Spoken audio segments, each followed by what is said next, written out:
All right, y'all. Let's do our Week 9 picks. We've been doing good. We'll rapid fire here, and then we'll hop into gaming. Tomorrow, I will be on the brand new Sonic game, Sonic X Shadow. I'm very excited for that game. It looks incredible. All right, let's hop in. So, Week 8, I was a little distracted because I had a good friend from back west here. So it wasn't my usual studying that took place, but the channel did really well. My wallet, on the other hand, I think we lost $16, but hey, we're still up big on this this year. But it is what it is. I'll trade the visitations and fun over that any day. So how do we do? We got Duke, then we got Oregon. We lost BYU, we got Nevada, we got Indiana, we got Army as our first lock of the weekend. I did put $20 on that, and my friend put $50, so he was very excited about that one. Very excited. Roger that, Sabotage Casey. We'll open up some cards after this. So we got Army. I've been hitting Army all freaking year. We got Miami, we got Wisconsin. The Clemson, Virginia over. That one only covered, well, I actually think that covered by a little bit more. It's one of our other overs was by half a point. Lost Missouri. We got Tennessee, the other lock. We even played the music for that. We got Tennessee money line as well, so you got some more money that way. Go Navy, beat Army. Dude, both Army and Navy are killing it this year, Sabotage Case. That game's going to be legendary. The ticket for that is normally high. It's going to be extra high this year. Killing it. I love it. And then we got Navy. We got Illinois covering at home. We got the Illinois-Michigan under. That came in, wasn't even close. Bowling Green, we covered by half a point. You got to get lucky sometimes. And then we went on a little bit of a dive. We lost Northern Illinois, Texas State. We lost South Florida. We lost Tulane. We lost the 77.5 under New Mexico. That was like 95. We did not do very well there. I mean, you got to take the under on 77.5. It's just principle, but it didn't happen this time, so it is what it is. We got Maryland. They actually won the game outright. USC, Maryland over. We lost James Madison, lost Texas Tech, got LSU, lost Vanderbilt. Not sure what happened there. Iowa, Mississippi State over came through. Texas, Georgia over did not. Neither did Texas. Kansas State, we got SMU, we got, and we lost Utah. So on the week, 20 wins, 13 losses. Not a bad week. I think my wallet was 13 and 14. So had I just bet everything I said on the stream, we would have been fine. But, you know, like I said, I forgot a few of my picks once it comes Saturday. I was at the Tennessee-Alabama game, so I was a little distracted there trying to, you know. That was a great atmosphere, by the way. Phenomenal. Vol Village, y'all, if you've never been to a Tennessee game, Vol Village is where it's at. Go to Vol Village before the games. It's a blast. They got like 12 restaurant tents set up, big screen showing games, live music. It's incredible. Incredible experience. All right, let's hop in here to Week 9. I didn't look quite as hype as the Duck games. Oh, it didn't look quite. I think the pregame's better. I think the pregame is better, but at the games, I'd say it's pretty equal. You know, noise level's about the same between Neela and Autzen. There's great traditions on both sides, so I'd say it's pretty equal. But yeah, it was nice to get there. All right, let's get some Week 8 or Week 9. I don't have any plays tonight. I didn't like either of them. I probably would have went Pitt. I don't know how much they're favored by, to be honest. But I would not have done this. I would have actually probably went Georgia Southern here. So I'm glad that I didn't get anything in tonight. Tomorrow night, I kind of lean Boston College here just to keep it close at home. That hook is important. But I don't like this game by any means, but I would probably go with BC. I like Boise State here, even though they're on the road. I just think they're a really good team. I mean, that 3-point loss to Oregon's looking that much better now. So I think they're a lot better than their rank and their. I mean, they've only lost one game, right? UNLV's really good too. I think Boise State wins this by maybe 7. The line is pretty accurate here. I also think the over comes through as well. High-scoring teams G&T is going to be running all over the place. UNLV is going to be flinging the ball everywhere. It's going to be a high-scoring game. Boise State overs have been hot this year, too. I don't have a great feel for this. USC's got a lot of injuries, so is Rutgers. You're basically playing JV team versus JV team here. So, I don't know. I think you stay away from this game. I mean, USC, you kind of wonder where their heads are right now. And Rutgers was undefeated there for a while, and they've fallen down the toilet lately. So, I think that's a hard pass as a gambler. I think I like Virginia here. North Carolina has only covered once this year, I think, if that. And I don't see that changing here. I mean, they're on the road. It's a mini rivalry here, kind of a border war with Virginia. So give me the Hokies at home. I understand Indiana's quarterback is getting surgery, and he won't be back until probably a few weeks, maybe early November, maybe mid-November. But I don't care. Washington has not proven to do very well on these multiple time zone road games. And Indiana has covered every single game this year. So why would you bet against somebody that has not failed to cover yet? It just doesn't seem like that's a very good idea. So give me the Hoosiers all day. College game day is going to be there. It's going to be rocking. I think backup quarterback will be fine. He did lead the team down the field the entire second half last week, 4 touchdowns. So he'll be fine. Obviously, if Rourke plays here, I think they win by 14. But I still think Indiana can cover this game. I don't have a good feel for this. I think Oklahoma's quit on the season, but you got to think Ole Miss, they had high expectations too. This is kind of a must-win for them, so I think they're going to win the game. But do they cover? I don't know. I mean, you kind of feel like the under might hit here because does Oklahoma score more than 7? I doubt it. Yeah, I'm probably not going to pick that game. I would have liked Ole Miss here at 17. Ohio State's very good, but so is Nebraska. I feel like this number's right on the money here. It's either going to be Ohio State 21-point win, or it's going to be a 28-point win. I don't see very many field goals in this game, so it's going to be one or the other. I guess you just kind of flip a coin, but I wouldn't bet that game. I just wouldn't. That number, I look for mistakes by the bookies, and this is not one of them. And keep going here. Here's a game I really like. We'll go ahead and add this to the lock category. We're 8-4 on the locks this year. Eventually, we're gonna have a bad week, but we haven't had it yet. So I like Navy to cover this game. And here's why. Navy is not your father's Navy. They don't just run the rock every single play anymore. They can actually throw it around a little bit, and so can Army. Part of that's because of the offensive coordinators being newer and kind of throwing in some more curveballs to the offense.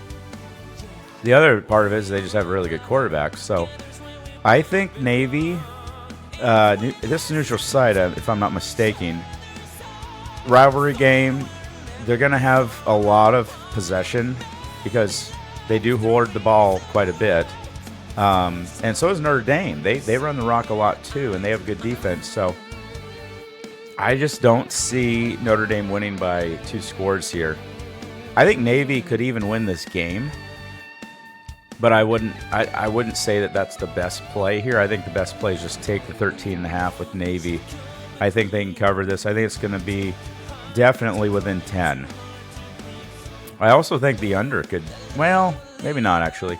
I think the over could actually hit here. It just depends on that first quarter is going to tell you if the over-under is going to hit because time of possession could be pretty big here on both teams. Virginia Tech's starting to figure it out. Georgia Tech's got an injury to the quarterback, and it's in Blacksburg. But 10.5's a lot. If this gets down to 9.5, I think you lay it with the Hokies. But I think 10.5, I think you got to stay away. Yeah. I was leaning North Texas there, but I think I'm going to stay away from it. I mean, Arkansas, you got to think they can beat Mississippi State by a touchdown, right? Mississippi State's not very good, but it seems like they've figured things out the last few weeks. This is probably one of Mississippi State's best opportunities for their first win of the year. But I'm going to take Arkansas. I think they're better. I may regret this because I don't know if the quarterback is back yet from injury. I should have done some research on that. But that's one game I didn't really research. But I would go with Arkansas, the more talented team.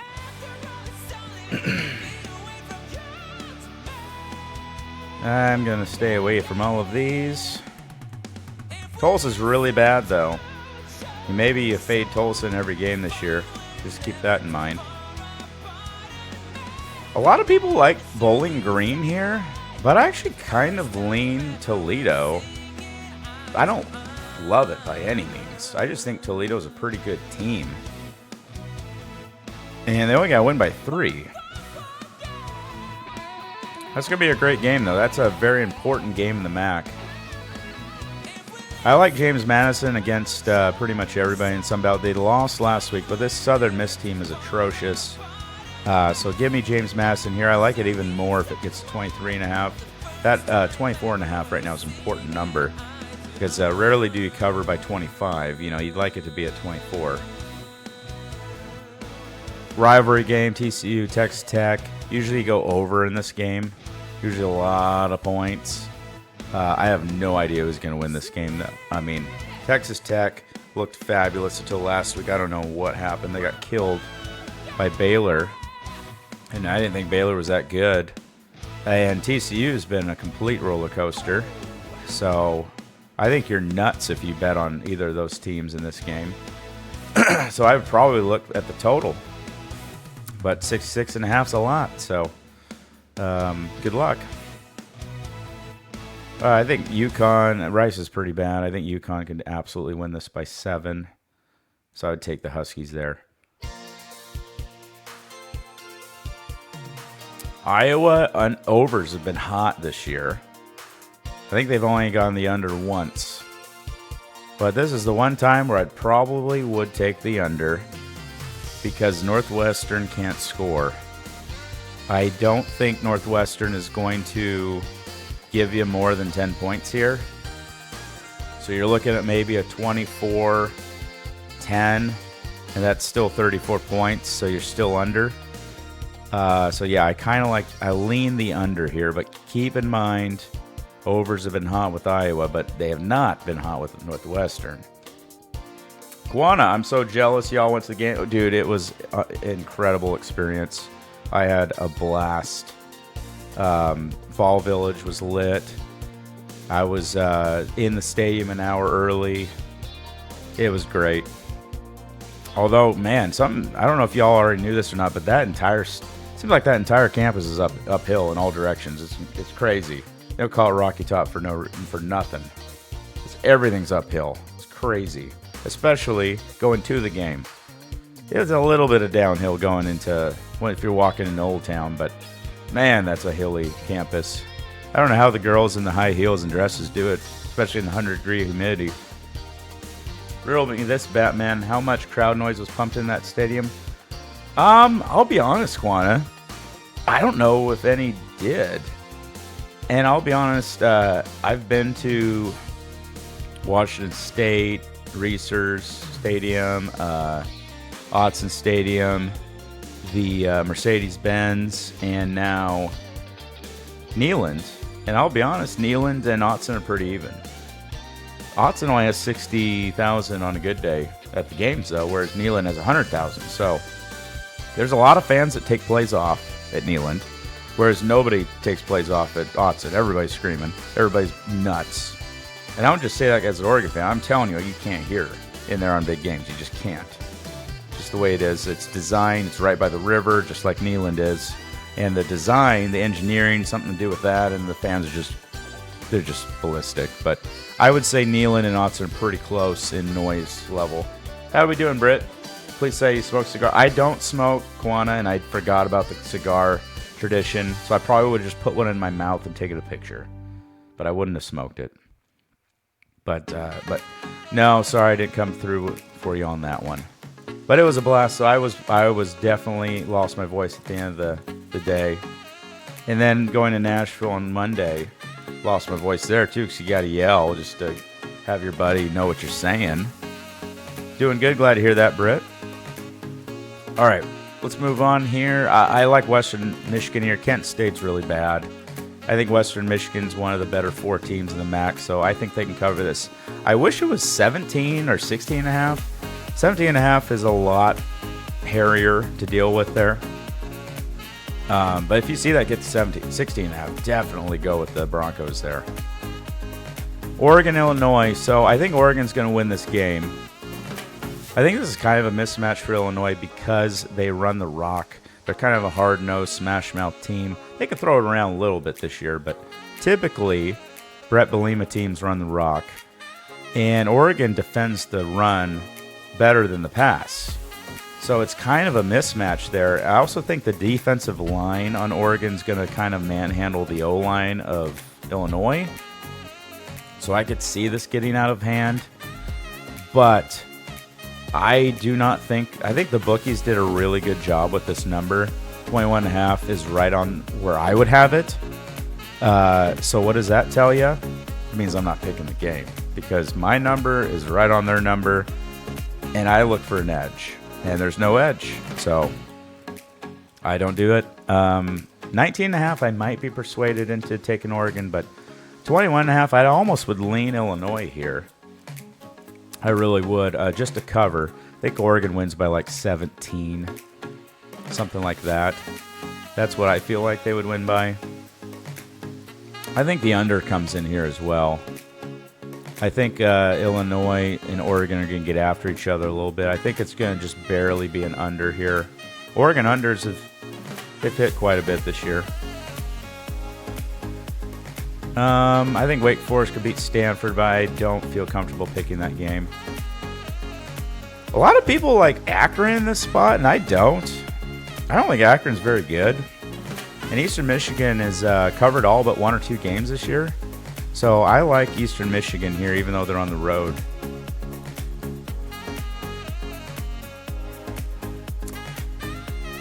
Here's another lock of the week right here. BYU continues to not get any love. I really think this line has plane mileage driven into it. I think literally they just are assuming that BYU's got to travel all the way to Orlando. They're going to be tired. It's going to be hot. Well, they don't care. Have you seen Kalani Sitake? That guy, I wouldn't want to mess with that coach. He's enormous and he's tough. He's hard-nosed. He's going to have them ready. They're on a mission. They're undefeated. UCF is kind of a roller coaster. Place is going to be jumping, no doubt about it, but give me the Cougars, who continue to get disrespected by the bookies.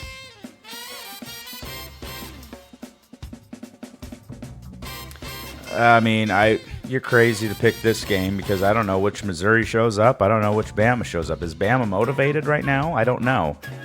They haven't had 2 losses this early in the season since 2007. So are they going to be fired up? I don't know. That or they're going to just absolutely beat the snot out of Missouri. I think one of 2 things is going to happen. Alabama's going to come out snooze fest again and maybe lose or barely win, or they're just going to absolutely destroy Missouri. One of the 2 is going to happen. It's not going to be like this. It's either Bama wins by 30 or 28, or Alabama wins by like 2 or loses. It's not going to be anywhere near the number. That Kansas State game was a shock. Dude, that might be the biggest upset all year.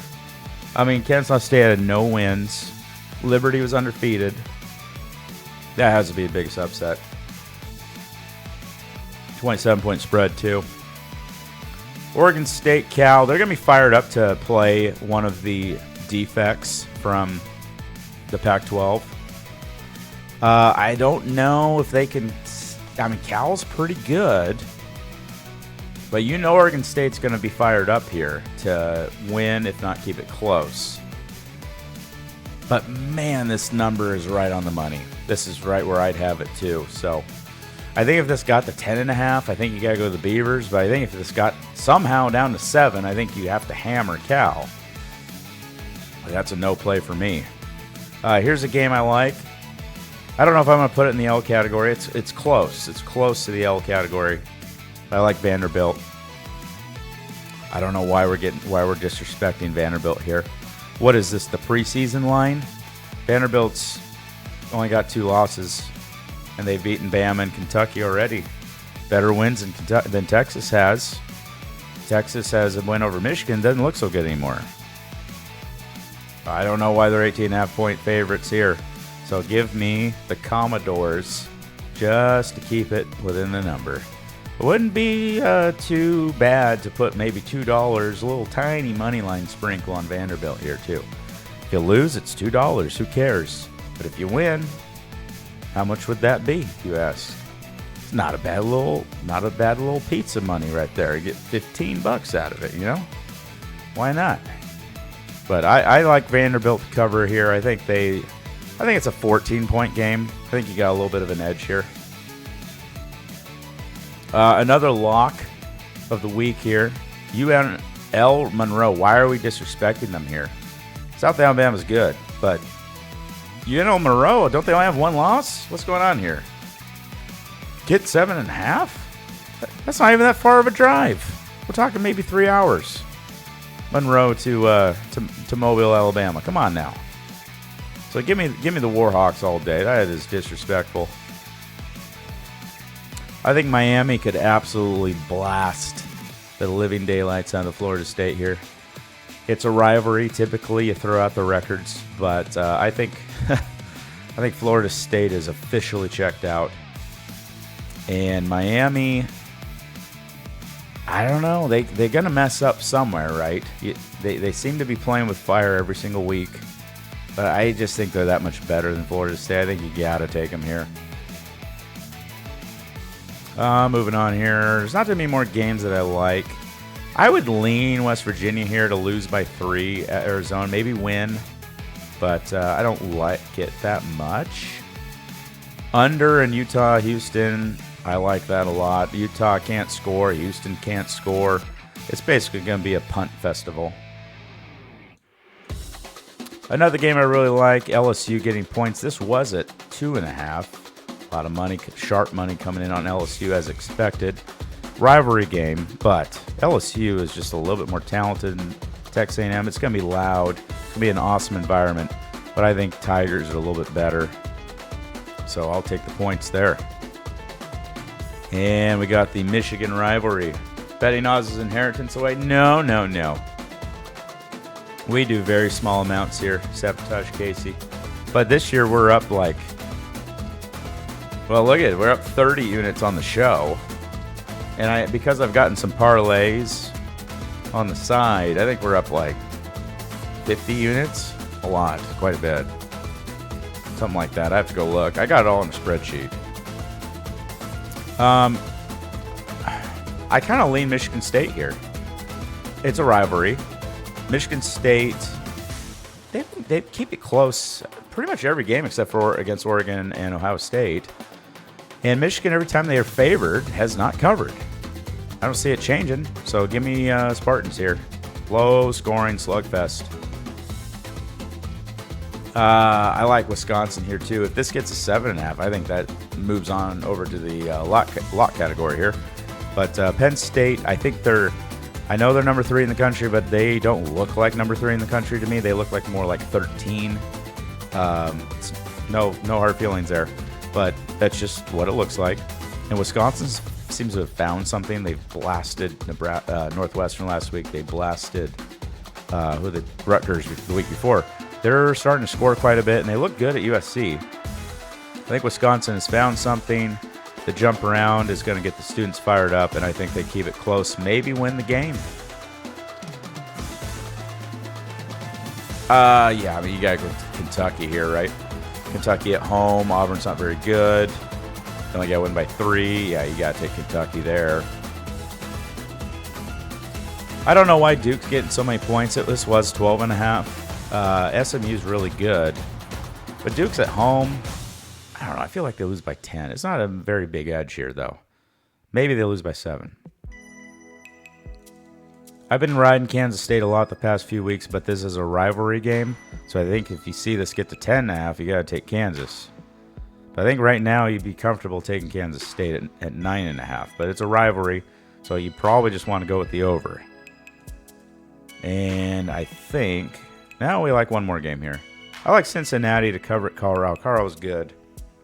But Cincinnati, I think, is undervalued in the market right now. I think they'll lose by 3, maybe win. Appreciate that sub, Bailey. 37 months. Appreciate you. And yeah, that's it. All right, let's shift over to Speedstorm, y'all. Remember, bet responsibly. You know, less than 1% of your income, preferably unless you're a pro. And have fun, and don't blame me for your wins and losses.